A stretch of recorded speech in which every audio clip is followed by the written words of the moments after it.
which is a sad thing that you don't see it that much anymore. Mm-hmm. And when you check out the kind of drama of the late 70s, early 80s of British television, it's amazing, you know.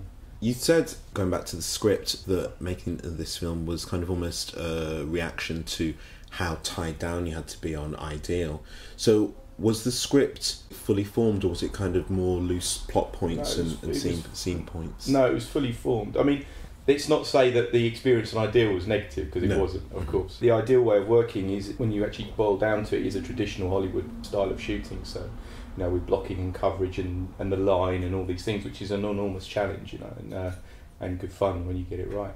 Yeah, and working in a looser style is something totally different. But yeah, the script itself was, it was a proper script. It wasn't like a load of bullet points, or it wasn't like jumping off points for improvisation, though it feels quite improvised, the film. It's not. I mean, the way it works is that, and it's something I mentioned in the thick of it, it's kind of something that is nicked off of Nucci, where it's that thing of, you do a take on and then a take off the script. So you get the actors to paraphrase rather than fully improvise, because if you fully improvise with them, you can't get the coverage to cut it afterwards. But if you paraphrase, it just wears off all the edges of the maybe bits of the dialogue which are quite hard to say. You know, every actor speaks in a different way and finds certain words hard to say. So you might think when you're writing it, it's fine, but when they try and say it, they're screwed, and it doesn't fit with their natural rhythm of the way that they speak. I might be saying more about my writing than anything else, but if they paraphrase, it's just they swap words around and they stutter, but they get to the same points and the same emotional beats, and it'll all, then the paraphrased version of the dialogue will cut with the coverage of the actual proper version of the script. So that keeps it very alive, and it also keeps everyone on their toes. So when you see them looking like they're living it in the film, it's because they don't know what people are going to say or where they're going to move, and so that keeps it much more alive. There are some bits that are fully improvised though. So the bit where Bill character talks about the 60s done as an interview, I don't think you could write that. It's not possible.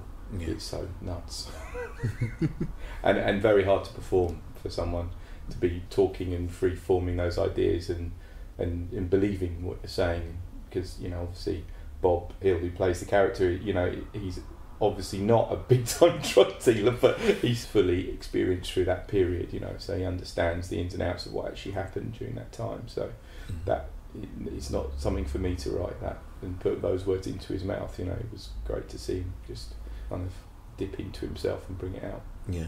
Did you get much rehearsal time with the actors? Because as well, I should point out that there's a mix of professional and non-professionals in the film as well. Yeah, with the professional actors there was no rehearsal, so they just came in, parachuted in and did it, which was pretty challenging for them. For the non-professional actors, it was Rob Hill and Bob Hill who play the father and son. Carl and Bill are father and son, and I've made lots of little films with both Bob and Rob, and Bob and Janet Hill, who Rob's parents, incredibly supportive, you know, and have been for years and years for filmmaking. Well, probably about 15 years I've known them, and we've shot a lot of stuff in that house. So Rob worked with Bob quite a lot and rehearsed with him together, and Bob just really had to, you know, concentrate on learning the lines and getting into it. So there was a kind of mixture of rehearsal and non-rehearsal, but there was no blocking and rehearsal with the whole cast for a lot of the scenes,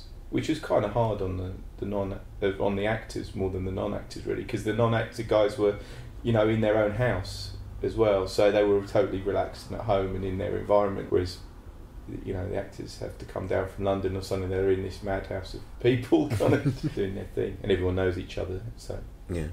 How much of on the day did you block scenes out? Because, you know, again, saying how it feels like it's improvised, and the camera feels like it maybe would have been, the instructions would have been to the DOP to follow the action, because it very much feels like it feels almost like it could be a you know, obviously it's not, but it feels like it could be almost a documentary where you've got a, you know, kind of fly in the wall crew who are following these people around. Yeah, kind of. I mean, the thing, when I first started thinking about it, it was based around a short film that I made with Rob called Rob Loves Kerry, which has got all the same people. He's got Kerry, who plays Valda in it, is his wife now, but wasn't at the time, and Bob's in it as well, and he's in that house.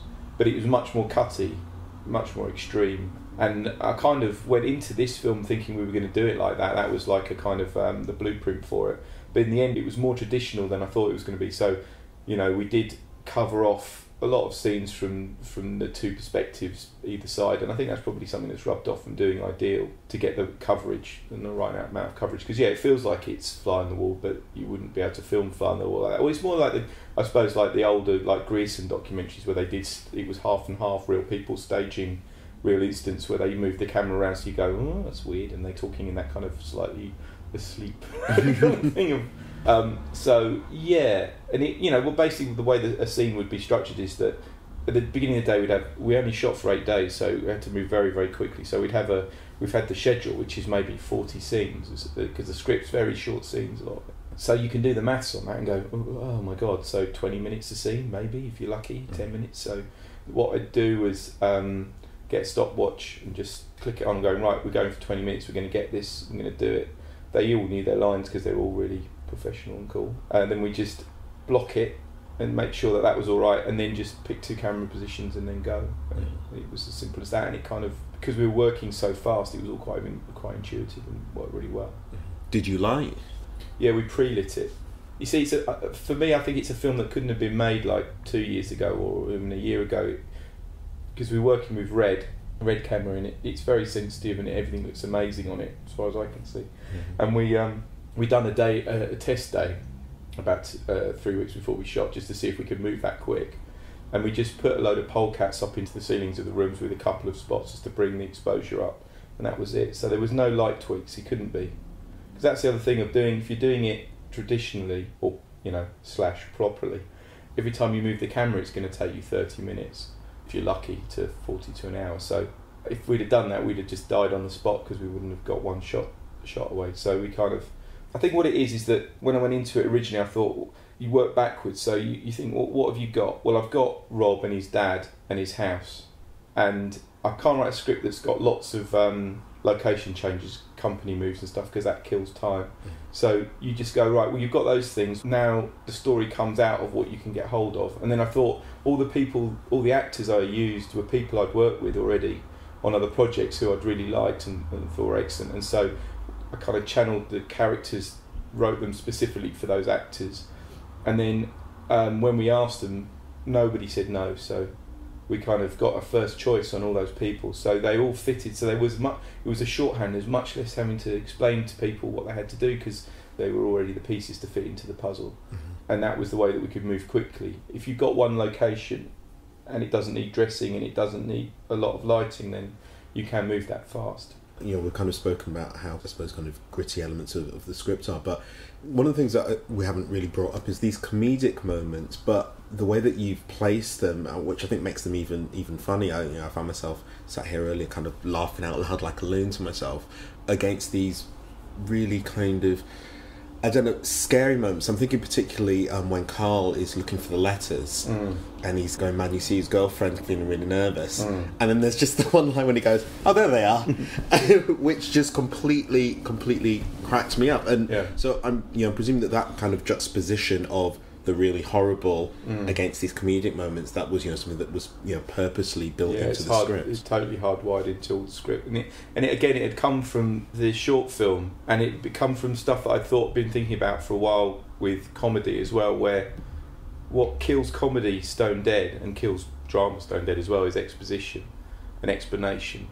So there was a kind of much longer version of the script which explains a lot more who people are and what they've done and stuff. And then basically trimmed that all out and took it down to as least amount of information as it can contain while still making sense.